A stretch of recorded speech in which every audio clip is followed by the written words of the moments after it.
الحمد لله رب العالمين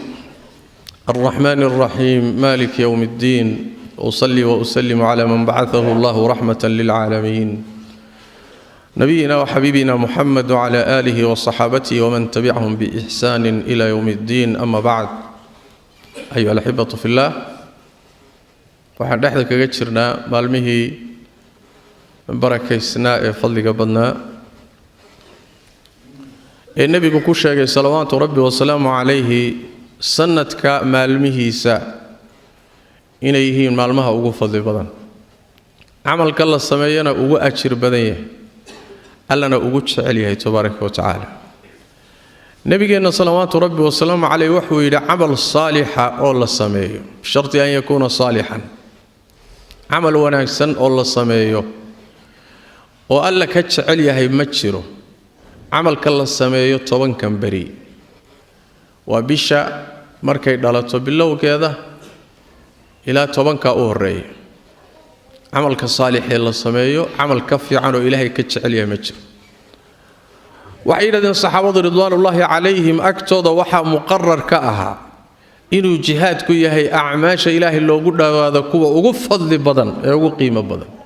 markaas waxay yiraahdeen rasuulka ilaahay ma xataa jihaadka nabigu wuxuu sallallahu alayhi wasallam xataa jihaadku ma gaari karo illa nin baxay oo xoolihiisa iyo naftiisa la tagay goobta dagaalka oo aan waxba la soo noqonin nafna la soo noqonin xoolana la soo noqonin ka mooyee inta kale noocyada jihaadka waxa ka fadli badan buu nabiga sallallahu alayhi wasallam amal saalix oo maalmahan la sameeyo marka waa in looga faa'iideysto acmaasha khayrka qaybaheeda kala gedisan day sadaqadii tahay day soonkii tahay salaadoo la badsado haday tahay dikriga ilaahay tabaaraka wa taala takbiirta iyo tahliisha iyo xamdiga iyo tasbiixda adkaarta faraha badan ee nabiga amray sallallahu alayhi wasallam in la badsado maalmahan in aan ku dhex jirno sidoo kale waxa mudnaan leh oo si gooniya mudan inaan u tilmaano ayadoo maalmahan oo dhan soonku uu mashruuc yahay baa haddana wuxuu sii mudan tahay in la soomo maalinka sagaalaad ee bisha waa maalinta ay xujaydu Carafa taagan yihiin dadka aan xajka aadin waxa sunna ah maalinka inay soomaan nabigeennuna salawaatu rabbi wa salaamu alayhi fadli siyaada abuu ku sheego wuxuu yiri maalinka soonkeeda waxaan ilaahay ka rajaynayaa inuu ku dhaafo sanadkii tagay dambigiisa iyo sanadka soo socda dambigiisa laba sanad dambigood ayaa ilaahay ku saamaxaya sanad tagay iyo sanad iyada ka dambeeyo dib ka soo socda sidaas daraadeed waa fadiilo weyn hal maalin soonkeedo ajir inta lagu heleeyay wax sahlan ma marka waa fursad iyo qaniimo loo baahan inaan ka faa'iideysano inaan dhaafin insha Allah ta'ala maalinta axad bay ku beegan tahay la soomi karaya maalmaha dhanna waa la wada soomi karaya biidnillaahi tabaaraka wa taala waxa kale cibaadada kale muhiimka ay tahay maalmahan inugu soo aadan waxa weeyaan waa salaada ciida nabigeenu salawaatu rabbi wa salaamu alayhi mudnaan khaasusi waana shaciira iyo calaamo weyn oo kamid ah calaamaadka diinteena kamid labada ciidood ee laynoo jideeyay weynayntooda cibaadaadka ku dhex jira salaadu ugu horeyso nabigu salawaatu rabbi wa salaamu alayhi noloshiisa kama tagin bal wuxuu amray in ummadda dhan u soo baxdo oo xataa dad aan salaadaha kaleba aan tukanaynin inay soo baxaan oo ka soo qayb galaan wuxuu amray nabigu sallallahu alayhi wasallam in la soo saaro gabdhaha yaryarkee qaan gaaray oo aan guryaha ka bixi jirin oo meesha lagu ilaalin jiray alla soo saaro rasuulku sallallahu alayhi wasallam gabdhaha qaan gaaray oo wali la guursanin oo iyagana la asturi jiro guryaha ku asturnaan jiray wuxuu nabigu sallallahu alayhi wasallam salaadaha loo soo saaro dumarka xataa caadada qaba nabigu wuxuu sallallahu alayhi wasallam ha soo baxaan oo ha soo saaro hay yimaadeen salaada ciidaha ka soo qayb galay xataa rasuulku wuxuu yiri salawaatu rabbi wa salaamu alayhi oo uu tilmaamay midii aan xijaab ay ku baxda lahayn walaasheed gabadh kale oo walaasheed oo muslimad ah xijaabkeeda ha weydiisato tanaha siisab rasuulku yiri salawaatu rabbi wa salaamu alayhi say u soo tukato sidaas daraadeed waa cibaado weyn oo mudnaanteeda leh nabigeenuna salawaatu rabbi wasalaamu calayh ummadda amray ficil ahaanna uusan weligii ka tegin nabigu salawaatu rabbi wasalaamu calayh culimmaduna ma waajiba mise waa sunno khilaaf ka dhex taaganya almuhim waxaa ina khuseeya inaynaan shaciiradaasi fududaysanin oon ka qayb gallo oo inaynu salaada la nimaadno cibaadada kale muhiimka waxay tahay mudan maalmahan inaynu baraarujinno iyadii axkaamteeda salaada ciida inta badan waa la yaqaanaa muddada dheer ee dadku tukanayeen axkaamteeda inta badan waynu garanaynaa laakiin cibaadada kale muhiimka waxay tahay udxiyada inaad wax qashood xoolo qashood gowracdo maalmahan wixii ka bilowda maalinka ciida Allah tabaaraka wa tacaala waa cibaado uu jecel yahay maalmahan cibaadaadka qaaliga ee fadliga badan ee ajirka badan bay ku jirtaa quraanka kariimka rabbi tabaaraka wa tacaala wuxuu isku lamaaniyay salaada iyo neefka la gowracayo isku lamaaniyay salaada oo garanayno meeshay diinta kaga jirto iyo neefka la qalayo ayuu rabbi tabaaraka wa tacaala isdaba dhigay nabigeennana waxaa la amray tuko xoolahana qal oo gowraca meesha dadka xajka jiraay ay hadiyadii iyo xoolihii ay halka ku qalayaan ayaa loogu talagalay dadka aan xajka taginna ayaguna inay meeshooda ku qalaano udxiyada ay gowracaan oo khayrkaas iyo wanaaggaasi lagala qayb galo qaybtaada aad qaadato nabigeennuna salawaatu rabbi wasalaamu calayhi wuxuu yidhi ciddii awoodi karto karaan leh oo aan wax qalin oo aan udxiyo samaynin salaada meeshaan ku tukanayna yuusan u soo dhawaanin qoyska kari kara waxaa la doonayaa in ay isku dayaan inay wax gowracaan ciddii aan kari karaynin awoodeeda lahayn laa yukallifu allahu nafsan ilaa wuscahaa kallifaad ma jirta laakiin ciddii kari karta waa inay la timaado waxaa xusid mudan nabigeenna salawaatu rabbi wasalaamu calayh wuxuu baraarujiyey bishu markay dhalato oo 10ka dilxija ay dhashaan bisha dilxija baan u jeedaa bilowgeeda markay bishu dhalato ciddii ku tala gashan inay wax gowracdo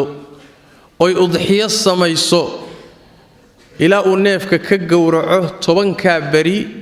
timihiisana ma xiiri karo jidhkiisana waxba kama goyn karo idaa dakhalat alcashru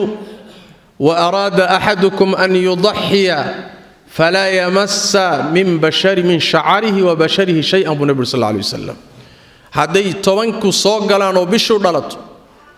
مدكين او كتل غشن yahay inuu wax gowraco xoolo qalo ilaa uu neefka ka qalayo yuusan timihiisa wax ka taabanin jidhkiisana wax ka taaban marka wax la doonayaa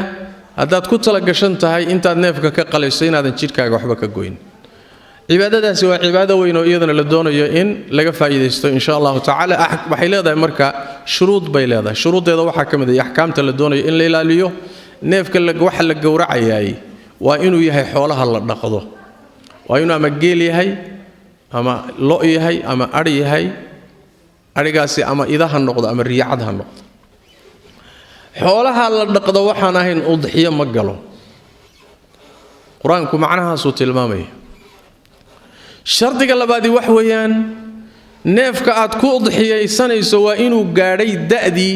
uu ku gali lahaa udxiyada da'ba jirta khaasa oo nabigeenu wuxuu yiri sallallahu alayhi wasallam neef aan da'da gaadhin ha gowricina allahumma inuu idinku adkaado da'diiba weydaan mooyaan oo markaasi bedelkeeda waxaad gowrici kartaan jadaca oo ida ah da'da laga hadlayay wax weeyaan nabigu tilmaamay sallallahu alayhi wasallam geela marka la yiraahdo neefku waa inuu 5 jir iyo wixii ka badan yahay lo'odana waa inuu 2 jir iyo wixii ka badan yahay riyacadkana waa inuu sanad jir iyo ka badan yahay idaha buu nabigu si gooniyo u tilmaamay sallallahu alayhi wasallam hadduu ida yahay jadaca waa 6 bilood iyo wixii ka weyn hadduu ida yahay 6 bilood waa inuu gaadho iyo wixii ka weyn baad gowrici kartaa neefku marka waa inuu da'dii gaadho shardiga saddexaad wax weeyaan neefku waa inuu ka fayow yahay ceebaha neefka qiimihiisa hoos u rida neefku waa inuu yahay neef dhammaystiran oon ceeb lahayn saas daraadeed baa nabigeenu sallallahu alayhi wasallam wuxuu yiri afar udxiyada ma galaan mana gudaan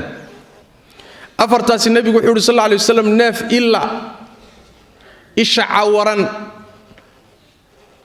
إنه إلعورا يهينا إسكعده البولاء يهي وحبا كما أركيو مقال أضحيضة ناف شردي سنو عده أساقنا أضحيضة مقالو ناف نافعة أو روتينية أو روتينتيسو أي عده أساقنا أضحيضة مقالو ناف عاتاء أو ويدأ أو أن لهين روح لهين أساقنا مقالو ناف كوا إنو ناف يهي مرق له وحوقا هيلي بله لكن ناف عاتاء أو نفعة أساقنا أضحيضة قلي ماي علي بن أبي طالب رضي الله تعالى أساقنا وحولي النبي وحونا أمري حولها آتكو أضحيين إسان واحد كفير إسان إندها يدقها كفيري وإن إندها وحكا مقنين شروطها وإنو الناف كبوحيو شرطك حقاي وحو يهي وقتك أقورع عيساي وإنو النقض الصلاة عيد وحي كدن بيه نبا وقتك النبي قال صلوات ربي والسلام عليه مركو واقو بريب الناف كيسي قورعي أساقو إسليان لقاقو هرمارين خير كان oo hilibka ugu horeeyay lagu waabariistay la cuno kaaga ha noqdo khayr doon ah ayuu neefkii gowracay nabigu uu sheegay salawaatu rabbi wa salaamu alayhi markaasuu ku yiri shaatuka shaatu lahmin neefkaad gowracatay waa un hilib walaysa min an-nusuki fi shay ibadadii la rabay waxba kama aha waqtigii baad ka hormarisay sidaas daraadeed buu nabigu sallallahu alayhi wasallam soo celi buu neefka le booskiisa gowrac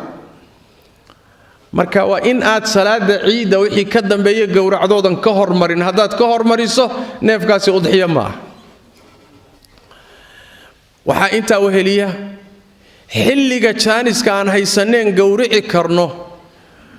waa maalinka ciida salaada marka la tukada laga bilaabo ilaa 3 bariya ka dambaysa maalmahaas ayuu nabigu ku tilmaamay sallallahu alayhi wasallam waa maalmo xoolaha la qasho hilbaha la wadho la cuno ilaahay la xuso la damaanshaado waa maalmo ciida way maalmaha afarta ah maalinka ciidiya 3 ka dambaysaba waad gowrici kartaa maalinkaad gowracdaba waa sax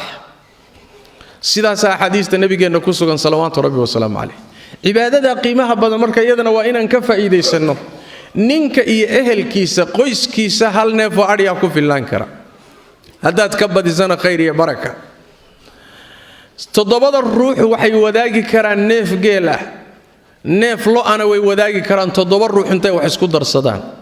ayadana way sugantoo nabigeena salawaatu rabbi wa salaamu alayhi waa cadeey arimahaas oo dhan waa ahkaamta loo baahan yahay in ku baraarugsanaano marka aynu gudanayno udxiyada ama aynu neefku gowracayno waa cibaado qaali oo qiimo badan oo la doonayo in la nooleeyo meeshaada ku gowrac meel kale u dir oo dad kale u geeyo muxuu ahay meel masaakiin iyo dad kale joogan ama qaraaba joogto intaba way ku banaantahay hilibkeeda markaad qasho nabigeenu salawaatu rabbi wa salaamu alayhi wuxuu yiri hadaad rabto cun kaydso sadaqayso rasuulku sallallahu alayhi wasallam waxa dhacday xilligii nabigeenu noolaa sallallahu alayhi wasallam xilli waqti kamida maalin udxiya oo ciidani ay jirto ayaa abaari dhacday qoysas reebaadiye aba marka intay soo qaxeen oo soo guureen bay magaalada Madiina soo dul degeen duruuftuna way iska adagtaa waxba lama haynin xilliga xoolihii la qashay buu nabigu wuxuu sallallahu alayhi wasallam 3 bari ka badan ma kaydsan kartaan 3 bari wixii ka dambeeyo wixii hilib ayuusan agtiin oolin bixiya علشان dadkan soo qaxay masaakiintan ila caawiyo markii sanadkii ku xigay la gaaray yey saxaabadu weydiiyeen rasuulullaahi ma sidii baan yeelaa mise waxba isbedelay nabigu wuxuu sallallahu alayhi wasallam waxaan idin ku diiday kaydsiga 3 bari ka badan waxay ahayd dhibaatadii taagnayd iyo dadkii soo qaxay bay ahayd laakiin hadda nabigu wuxuu sallallahu alayhi wasallam cuna kaydsada sadaqaysta rasuulku sallallahu alayhi wasallam sidaas daraadeed waxna kaydso oo hilibkayda ka dhiga hadaad rabto waxna sadaqayso masaakiinta iyo dariska waxay gaari karto gaarsi waxna maalinkaaba cuno muxuu ahaayay barakayso كل ذلك ويبنانت النبي إنك سجنت صلوات ربي والسلام عليه. صلوا وسلموا على خاتم الأنبياء والمرسلين. اللهم صل وسلم وبارك على عبدك ورسولك محمد وعلى آله وصحبه أجمعين، وارض اللهم عن الصحابة والتابعين وتابعيهم ومن تبعهم بإحسان إلى يوم الدين. اللهم إنا نسألك الخير كله عاجله وآجله ما علمنا منه وما لم نعلم، ونعوذ بك من الشر كله عاجله وآجله ما علمنا منه وما لم نعلم. وسبحانك اللهم بحمدك نشهد أن لا إله إلا أنت نستغفرك ونتوب إليك.